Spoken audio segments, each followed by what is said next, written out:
అక్రమ అరెస్టులకు భయపడే ప్రసక్తే లేదు. నోటీసులు ఇవ్వకుండానే పూడి శ్రీహరిని పోలీసులు తీసుకువెళ్లారు. డీజీపీ సమాధానం చెప్పాలని సజ్జల డిమాండ్.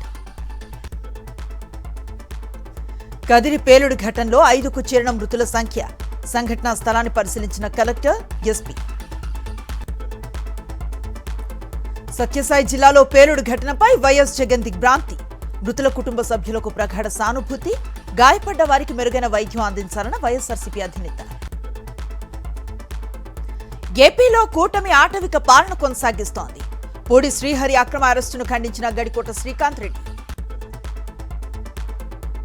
పూడి శ్రీహరి ఏం నేరం చేశారని అరెస్టు చేశారు? చంద్రబాబు సమాధానం చెప్పాలని పేర్ని నాని డిమాండ్. అమరావతి పేరుతో కమిషన్లు దండుకుంటున్నారు. హామీల అమలులో కూటమి సర్కార్ ఫెయిల్ అయిందన్న దేవినేని అవినాష్. మొక్కజొన్న రైతన్నకు అండగా వైఎస్ఆర్సీపీ పోరుబాట. ఈ నెల 17న పల్నాడు జిల్లా రొంపిచెర్ల మార్కెట్ యార్డు వద్ద ధర్నా. తక్షణమే గిట్టుబాటు ధరను కల్పించాలని మాజీ ఎమ్మెల్యే గోపిరెడ్డి డిమాండ్. గతంలో కాంగ్రెస్ మహిళా బిల్లు తెచ్చినప్పుడు అడ్డుకుంది బీజేపీని. కిషన్ రెడ్డి వ్యాఖ్యలకు ఆది శ్రీనివాస్ కౌంటర్. రాజకీయం చాలా కాస్ట్లీ అయ్యింది. కోట్లు కుమ్మరించాల్సి వస్తోంది. పాలిటిక్స్ పై Jaggareddy hot comments.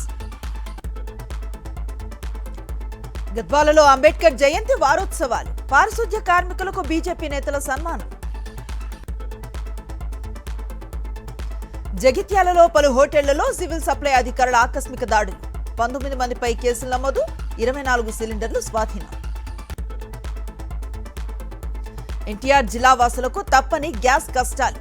గంపలగూడెంలో gas agency వద్ద బారులు తీరిన వినియోగదారులు సిలిండర్లను బ్లాక్ మార్కెట్ కు తరలిస్తున్నారని ఆగ్రహం. భద్రాచలం రామయ్య ఆలయంలో హుండీ ఆదాయం లెక్కింపు. భారీగా నగదు, బంగారం, వెండి కానుకలు. ఖర్గే నివాసంలో ఇండియా కూటమి నేతల భేటీ. డీలిమిటేషన్, మహిళా రిజర్వేషన్ల బిల్లుపై చర్చ. భారత్ అమెరికా మధ్య మళ్లీ వాణిజ్య చర్చలు. వచ్చే వారం అమెరికా వెళ్లనున్న భారత బృందం. వాణిజ్య ఒప్పందంపై ఫ్రేమ్ వర్క్ ను ఖరారు చేయనున్న ఇరు దేశాలు.